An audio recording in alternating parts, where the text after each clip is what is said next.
Bonjour à tous. Aujourd'hui, nous allons nous pencher sur une histoire qui a secoué la diaspora nigériane, celle d'Efonaya Moa. Une jeune femme qui a dû mener une bataille acharnée contre sa propre famille pour sauver la vie de son père. C'est une histoire de courage, de trahison familiale et d'un choc violent entre les traditions et la modernité. Le rêve d'une retraite paisible tourne au cauchemar. Tout commence en 2017. Après avoir travaillé 25 ans à New York, M. Peter Moa décide de prendre sa retraite dans son village natal au Nigeria. Un rêve pour beaucoup d'hommes de la culture Igbo. Sa fille, Efonaya, lui dit au revoir à l'aéroport, espérant qu'il trouve la paix et le repos qu'il mérite. Pendant les premières années, la communication entre le père et la fille reste constante. Mais en 2021, les appels de M. Peter Moa se raréfient puis cessent complètement. Pendant 6 mois, Efonaya n'a aucune nouvelle. Inquiète, elle appelle son oncle et sa tante, les frères et sœurs de son père, qui vivent à proximité.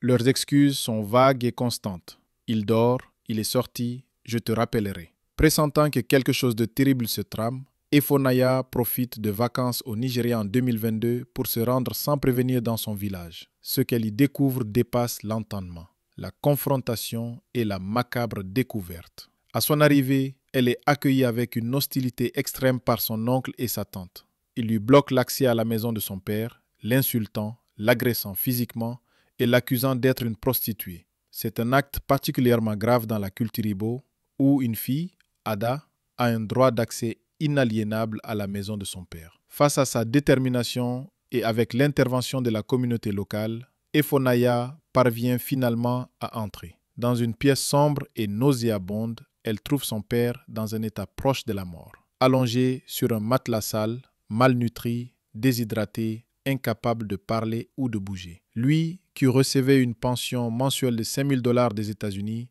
avait été abandonné et laissé pourrir vivant, tandis que ses frères et sœurs utilisaient son argent pour construire leur propre maison juste à côté. Une bataille pour la vie.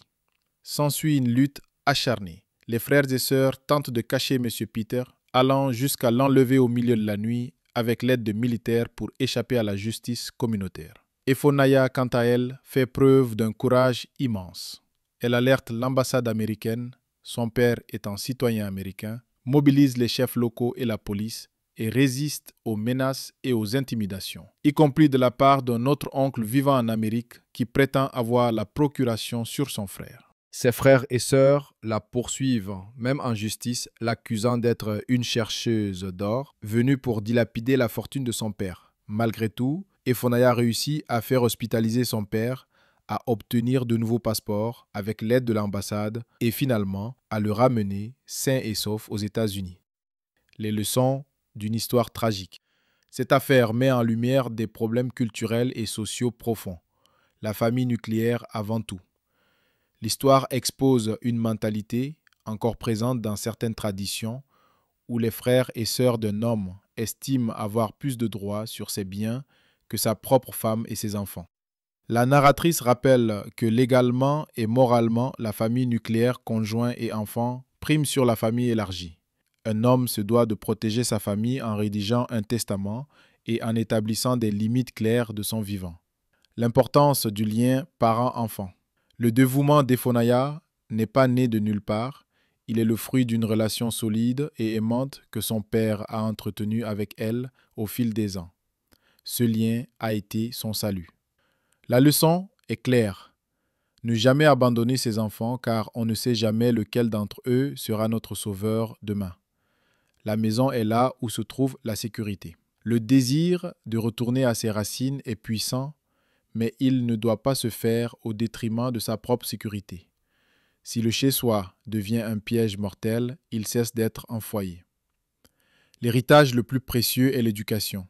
Efonaya a pu mener ce combat non seulement par amour, mais aussi parce qu'elle a été élevée pour être forte, confiante et courageuse. L'éducation et les valeurs que l'on transmet à ses enfants sont un héritage bien plus durable que les biens matériels.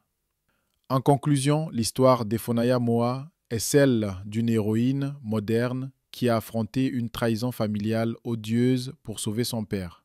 C'est un puissant rappel que l'amour, le courage et la justice peuvent triompher des traditions les plus oppressives et de la cupidité humaine.